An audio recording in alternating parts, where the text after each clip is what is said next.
Hello friends, today's video is all about finding inspiration in the mundane, in our everyday life, because I fundamentally believe that there is artistic inspiration everywhere around us. And today I'm going to try and prove that. So I am walking to the train station and I thought I'd take you with me. I like to take the things that I'm already doing in my day, my week, my life, and use them as an opportunity for inspiration, for finding ideas. So what is a fairly boring walk to the train station through the town? I am hoping that if I slow down, if I pay attention, if I give myself a little bit of space and time to wander and wonder and tune into the things I'm finding visually interesting, then I will find ideas that I can then use in my sketchbook. So I'm not going to take my sketchbook out with me today. I do sometimes, but today I'm basically walking to the train station and I want to take that fairly mundane walk and use it as a opportunity to find ideas. And those ideas could be shapes, colours, shadows on walls. I don't know what I'm going to find, but I'm going to spend time being mindful and thoughtful and giving myself the space to look and to notice and to pay attention. So if you've taken any of my classes, perhaps my nature and nurture class, you'll know that I often do this in nature. But today I'm doing it walking through town on the way to the train station. So I'm giving myself a bit of a challenge. I'm not going to take my sketchbook, I'm not going to draw when I'm out and about. I'm really just wanting to take the time, the space, to seek, to search, to tune in and see if there is anything that I can spot that I find visually interesting, exciting, delightful little details. It could be colours, shapes, silhouettes, textures, I don't know. But the idea is that we're going on a walk with a purpose, and the purpose is to slow down, look, notice, seek and find. Hopefully in that seeking and in that slowing down and in that noticing, I'll find things that I find interesting, and also the process of seeking allows me to better understand what I do find interesting. So it's a really good, useful practice to challenge ourselves, to encourage ourselves, to invite ourselves to look for inspiration throughout our day-to-day lives, and that's what I'm going to do. I'm just going to maybe take some photographs on my phone. It's a really sunny day, so it's a terrible day for taking photographs because there'll be loads of shadows. So this isn't about artful, beautiful photographs. It's more about what happens inside my brain, really. It's filling up my mental mind's eye. It's collecting shapes and ideas and trying to embed them into my psyche so then I can use them in my sketchbook. So I thought what I'd do is I'd take you with me as I go for a walk, and then I'll also take you with me as I take what I've found maybe tomorrow when I'm back in the studio and start with some sketchbook explorations based on what I have seen on my little jaunt to the train station. The YouTube algorithm is going to love this. Come with me as I walk to the train station. Anyway, I'm hoping it's going to be more interesting than perhaps it sounds.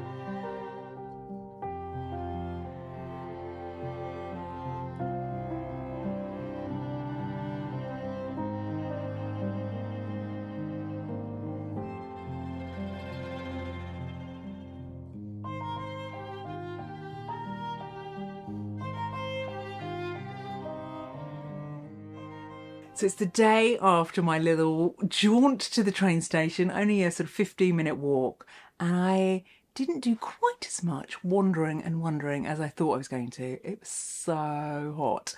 My camera overheated, I overheated, but I still found some interesting shapes and things that I hadn't seen before that I found visually stimulating and interesting.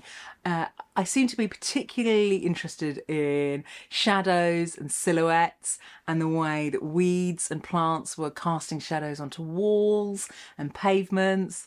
Having said that it was too sunny to take photographs, actually that sun and the way that it created shadows was the exact thing that I found interesting. So I saw some really lovely plant shapes silhouetted against the sky in some planters outside some shops in the shopping precinct, which interested me. I also was interested in lots of stripes and railings of the fences and the combination of stripes with natural shapes. So although it was a really short walk and it was too hot and bothered to do an awful lot of dawdling and wandering and ambling, I still think that I've got some interesting ideas bubbling away from what I saw on that simple walk. So now I'm just thinking, how am I going to use that in my sketchbook? And there are lots of ways that I could take what I found yesterday and translate it into some sketchbook experiments. So I could draw directly into my sketchbook, I could paint in my sketchbook, I could use the videos that I took, sort of copy some of the shapes and ideas into my sketchbook. But what I'm thinking is I've got a pile of scrap paper, and what I'm thinking is I might do a series of really quick little studies, maybe some collages, maybe some drawings, maybe some paint, and just take a pile of small pieces of paper and work at pace on several at once, which I think always helps me to get out of my own way, actually. Working on small scrappy bits of paper lots at a time means that I'm lowering the stakes, lowering the pressure, just being much more experimental and playful, because it's just a tiny little sort of scrap of paper, and I find that if I bring that energy to my creating, it feels much more playful. I'm going to create several small studies and then I'll probably stick them into my sketchbook, and I'll take you with me as I create them and show you what I've created. So the paper that I'm going to use is really just a pile of oddments and scraps, some that have painting on, some that have unsuccessful drawings that I've cut up, bits and bobs. I basically keep every bit of paper and everything gets recycled. So I'm just going to use some of these, all of these little pieces, and create tiny little responses to my little walk yesterday and see what happens. Mostly using my memory of the shapes. If I get stuck, I might refer to the videos, but I'm just gonna cut up paper, create small collages. I've also got some different drawing materials, some ink. I don't know what I'm going to use. I'm just going to give myself a little half hour of play and see what happens.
and there are a few things that need sticking down, so I'm just going to grab some acrylic medium, some matte gel medium, and an old brush and stick down some of the collage pieces, and then I'll show you what I've created.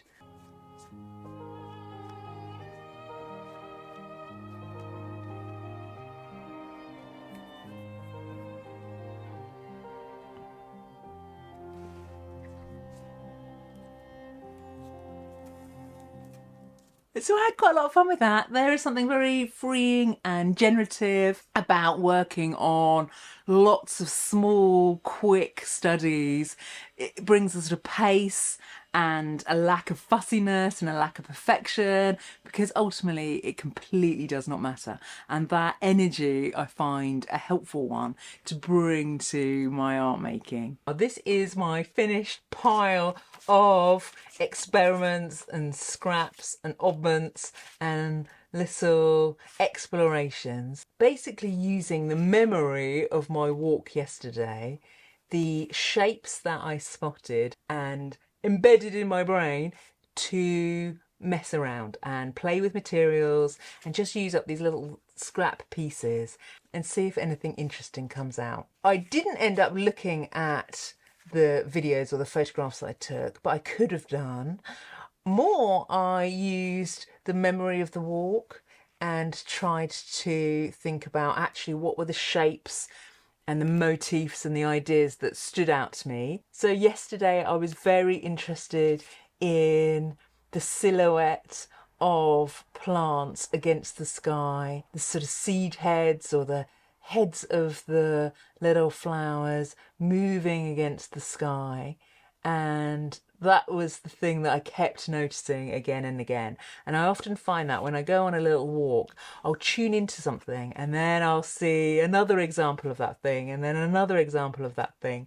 And then it seems that there becomes a theme of the walk, visually and mentally tuned into a certain shape or motif, and then I see it again and again and again. And so yesterday it was very much shadows of plants on surfaces and the way seed heads and leaves were sort of silhouetting against the sky. And so those were the things that I remembered, and so those were the things that came out in these little quick explorations. Now I probably only spent about half an hour, maybe a bit longer, but not a lot of time.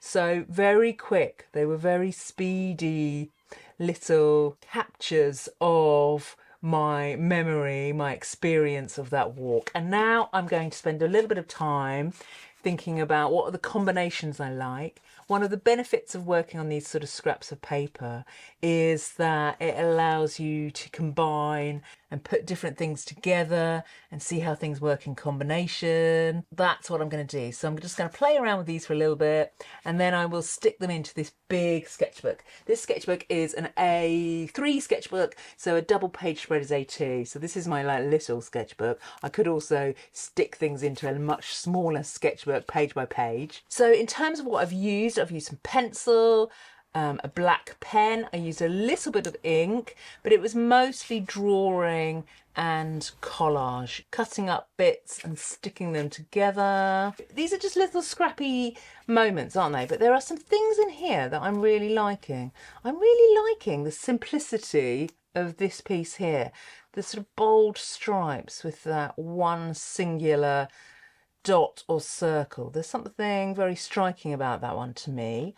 I'm also really liking this little one here that has these sort of stripes and dots on. There's something about the combination that is pleasing. So this sketchbook is a big A3 sketchbook. I started it early this year. It's got all sorts of drawings and paint and oddments. No theme, just a big sketchbook. Sometimes I really enjoy working in a sketchbook that allows me to sort of spread out, and then sometimes I enjoy working in a little tiny one that just feels more intimate and low-key. So I tend to have different sizes of sketchbooks on the go at any one point. Lots of drawing. This was a sketchbook that was living under my sofa, so it did have a lot of drawing where I just had one pen or a couple of pens and would draw on it in the evening whilst watching television. Yeah, so I started it on the 22nd of January. So I'm going to play around with those little pieces and I'm going to stick them in. That brings us to the end of this video. I hope it gave you something to think about, some ideas that you can make your own. Taking the idea of a walk with a purpose, slowing down, noticing, gathering insight, gathering ideas, doing sort of research in your day-to-day life that you can then use as impetus, as a spark for your art making. Also, it can be a great idea to work on small pieces, use up old bits of paper, give yourself zero pressure in having to make something significant or important or interesting.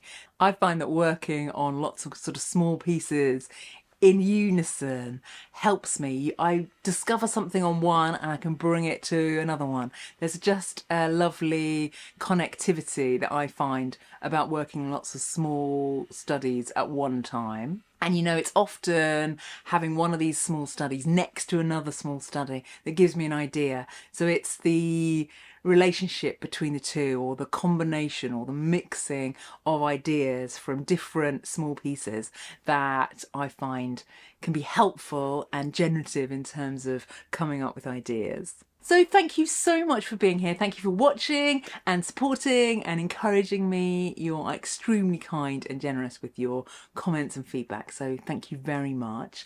And while I was here, I just thought I would share a little bit more information about my nature and nurture class, which takes the ideas of seeking inspiration in nature and translating it into our art and expands upon it and gives a whole sort of framework. I'm delighted to let you know that I have an online art class or online art course called Nature and Nurture. And the idea is that we're going to be using nature to nurture our creativity, to inspire a whole body of mixed media, semi-abstract work inspired by the shapes and motifs that we collect and gather in nature. It's going to be a fun experimental class, but the exercises and the ideas and the techniques and the processes which I'm going to share with you are really adaptable, and I think you could make some really striking, unusual, individual artwork through using this process that I'm going to lay out for you. We're going to be drawing, we're going to be making mixed media pieces, we're going to be creating acrylic studies. If you love nature, want to spend a little bit more time out in nature or a little bit more time using nature to inspire your artwork, then this is the class for you. We're going to be mixing materials. I'll share advice, ideas, techniques, demonstrations, and really take you through quite a detailed process, the kind of process that I use in my own professional art making, and share all my kind of wisdom and insight with you so that you can create art that you just love. Art that is inspired by the shapes and motifs of nature. So it's a nurturing, nourishing class where we are really slowing down, paying attention and using nature as our springboard for creating lovely art.